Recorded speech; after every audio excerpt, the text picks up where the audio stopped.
কেমন আছেন আপনারা? আমি আজকে বানাতে চাচ্ছি ভুনা খিচুড়ি। তো আমি এখানে চাল আর ডাল, মুগ ডাল ভিজিয়ে রাখছিলাম কিছুক্ষণ। তো এখন আমি জলটা ফেলে দিয়েছি। আর মুগ ডাল আমি ভিজে নিয়ে তারপর ভিজাইছি। আর তো আমি এখন চুলা ধরে দেই।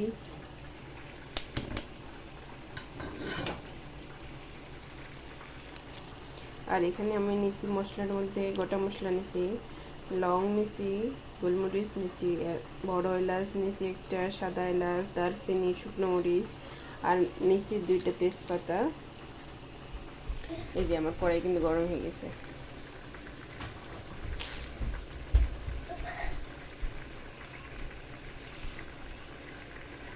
তো কড়াইয়ে তেল দিয়ে দিলাম, তেলটা গরম হলে মশলাটা দেব। আজকে আমার রেসিপি হচ্ছে ভুনা খিচুড়ির সাথে ডিম সিদ্ধ করতে দিছি, ডিম ভুনা করব।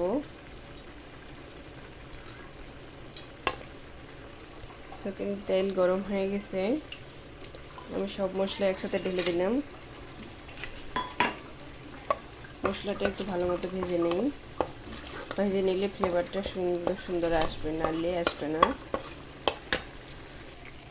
কি সুন্দর মশলাটা ভাজা হয়ে গেছে। এখন আমি চালটা ঢেলে দেব। এই যে চালটা ঢেলে দিলাম। চালটা এখন কিন্তু ভালো মতো ভাজে নিতে হবে।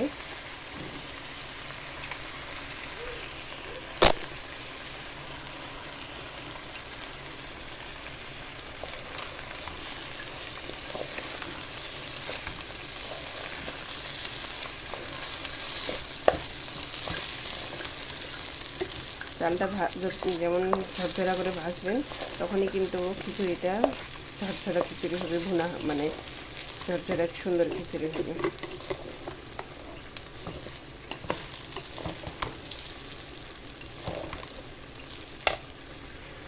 চাল ডালটা কি সুন্দর ভাজা হয়েছে জন্য কিন্তু এই যে ঝরঝরা একটার গায়ে একটু লাগতেছে না। তো আমার কিন্তু চালটা এখন ভাজা হয়ে গেছে, আমি এতে জল দিব।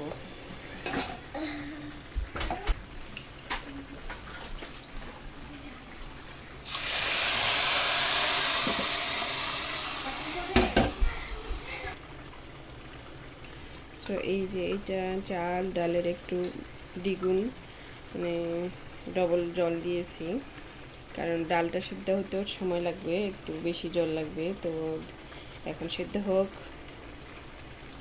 এই যে খিচুড়ি কিন্তু অনেকটা, দেখুন চালটা ডালটা কিন্তু জলের সমান সমান হয়ে যাচ্ছে। তো আমি এখন চালটা করে দেবো, মাঝারি করে দেবো। আর দেব লবণ, জিরা গুঁড়া দিলাম, লবণ,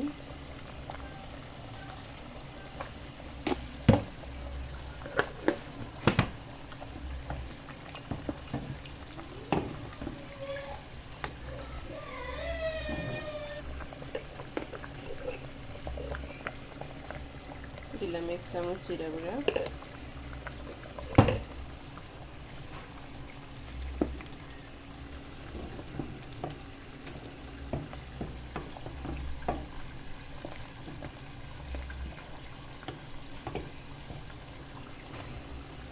আমি কিন্তু এর মধ্যে কোনো হলুদ দিইনি,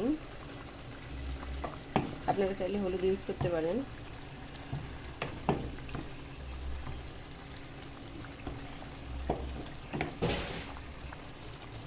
তো এখন আমি চালটা তো মাঝারি করে দিছি, এখন ঢেকে দেব। ঢেকে দিলে চাল ডাল দুটোই সুন্দরভাবে সিদ্ধ হবে।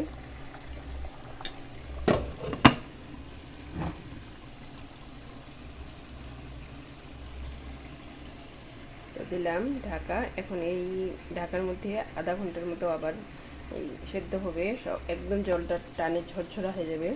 তো আধা ঘন্টা এইভাবে আমি ঢাকে রাখবো, মাঝারি আছে। আমার কিন্তু খিচুড়ি সুন্দর সেদ্ধ হয়ে গেছে। ডালটা আর একটু মানে একটু দানার মতো আছে। তো যেটুক রস মানে আছে জল, এটা আমি ঢেকে রাখলেই সেদ্ধ হয়ে যাবে আর ঝরঝরা হয়ে যাবে। তো আমি আবার এখন ঢেকে রাখবো 10 থেকে 15 মিনিট, তারপর ঢাকা খুলবো।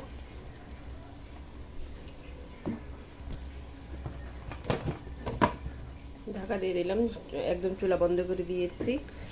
10 থেকে 15 মিনিট রাখবো, তাতেই ঝরঝরা হয়ে যাবে।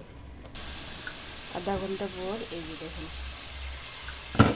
খিচুড়ি খিচুড়ি এই যে সুন্দর কেমন নরম সেদ্ধ হয়েছে, ডালটা সুন্দর সেদ্ধ হয়েছে।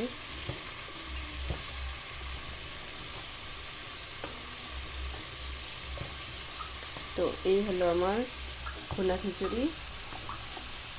আর এই যে ডিম আমি এদিকে ভাজি রাখছি, ডিম ভুনা করতেছি। তো আপনাদেরকে ভালো লাগলে অবশ্যই লাইক আর সাবস্ক্রাইব করবেন, আর ভালো থাকবেন।